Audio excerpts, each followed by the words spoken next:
In this video, we're going to be talking about how you can take back your power and live a conscious life. In doing so, in saying, I want to live my life this way outside of how I have been conditioned, you are making a huge, bold statement to your mind, to the universe, which is going to then respond. So we think that we have free will, but while ever you're living a life based on the past, based on your while you're not aware, while you're not taking your power back, you are not actually acting from free will.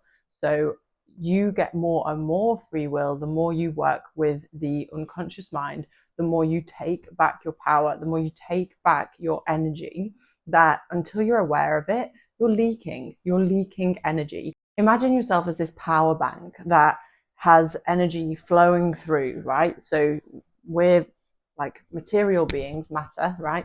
But we have energy. We're running on energy, life force energy. While ever you are not paying attention and not living a conscious life, you're giving your energy away to external things. And what could you use that energy for? What could you use that life force, that creative energy for, if you weren't giving it away to outside circumstances?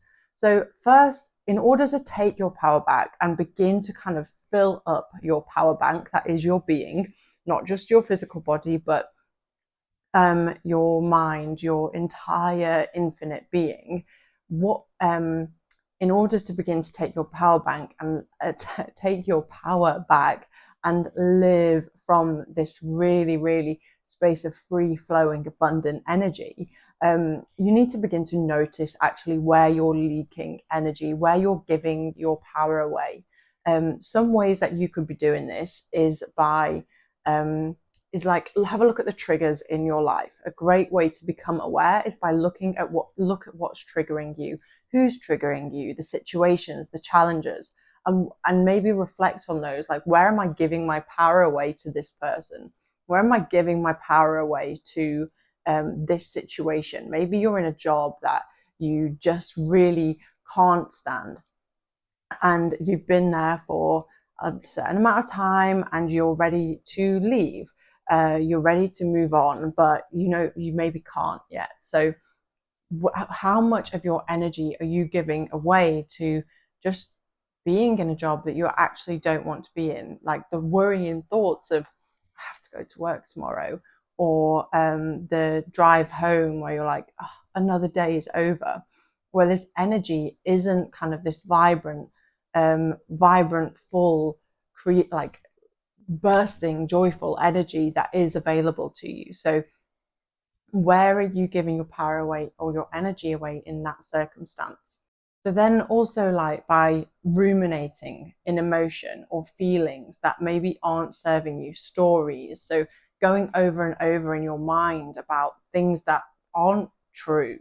And Byron Katie's The Work is really, really helpful in this. Like, if you're facing a challenge or a situation and maybe you keep ruminating in it, wallowing in it, having a pity party, you first get to ask yourself, is this actually true?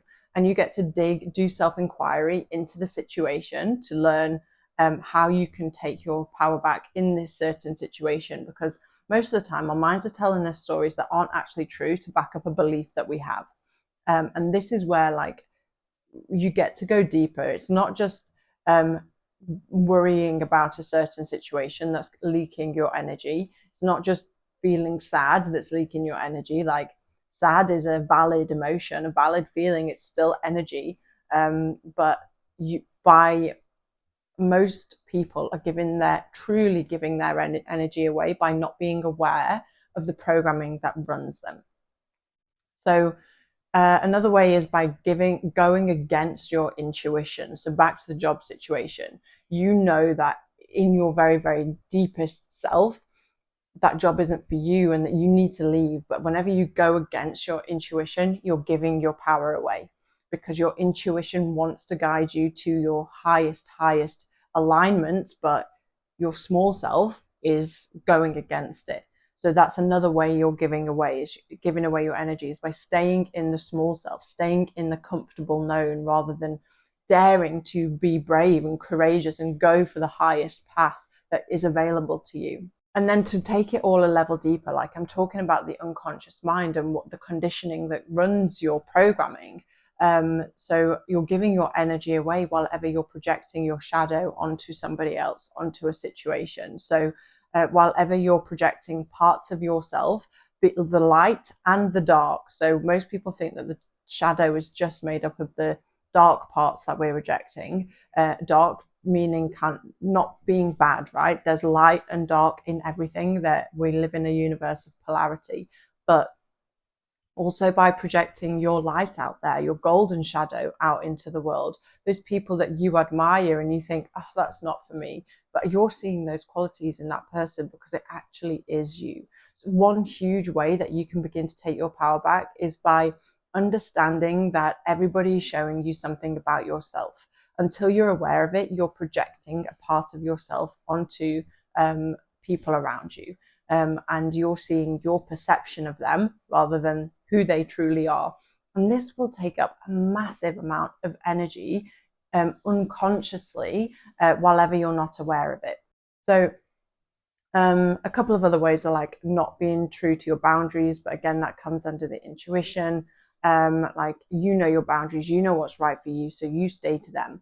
And how you speak to yourself as well. Like, when you're doing this, when you're kind of going about living a conscious life, we also have to be very, very careful about how we speak to ourselves. That really quiet voice, is it berating us for projecting onto somebody else when we can't help that because it is unconscious mostly, or and that's why we get to make the unconscious conscious, so we can reclaim it. But are you speaking to yourself in a loving and considerate way, or are you constantly kind of like your own worst enemy in this? So we really do have to change how we speak to ourselves. Otherwise, we're fueling our lives with a negative energy, with a hateful energy towards ourselves, and that is not self-love. That is not going to get you what you want from life. So then once you've noticed where you're giving your energy away, you realize it's your responsibility to take it back. Your life is your responsibility. You living your very best life is your responsibility, and it all comes with reclaiming your power, the power that is supposedly out there, you taking it back and saying, no, actually, I have the power to change. I have power to live the life that I want to live, to create what I want to create. The power is within me. It's not in the external world. And you get to interact with the external world as a game, as a challenge, to make your very best life happen, to make this is what consciously creating your life means. And then you get to reclaim your power by making the unconscious conscious, by working with these things and making a different conscious choice in the moment. So you're driving to work, you realize that you're giving your energy away, you realize you don't actually have to, and the power is within you. You get to work and you have a word with yourself, and your intuition saying, today's the day. Today's the day. We don't need to be here anymore. Hand your notice in. So you then hand your notice in. You're making a conscious choice to follow your intuition, to take your power back, because you know that there is something different for you. You know that there's a whisper calling you, and while ever you keep giving your energy, your power away, you're not living your highest, you're kind of living at half capacity when you could be thriving. So that then will make a change in yourself, in your being, which will trigger a change in the external world, and the universe comes to meet you. So when you decide to take your power back and consciously make the choices and take the actions to do that, the universe comes to meet you and your external world starts to change around you. And this is how you consciously create your life and live a conscious life. You understanding that, the power isn't in the government, the power isn't in your family, the power isn't in society. actually how you get to live your life, how you feel about your life, how you perceive your life, how you perceive other people is all within you. So ask yourself, what is it that I really want? How do I really want to live this life? How do I want to feel when I wake up in the morning? How do I want to feel when I go to bed at night? This is the beginning of like living a conscious life, and then see where you're giving your energy away, because whatever you're giving your energy away, you are not living at full capacity. You're not living in vitality. You are not living in like you're not thriving. You can thrive, but first you have to begin to take your power back. I hope this has been helpful. If it's triggered anything for you, if any questions come up, please just drop them in the comments and I'll be sure to get back to you. I hope you have an amazing week and I will see you soon.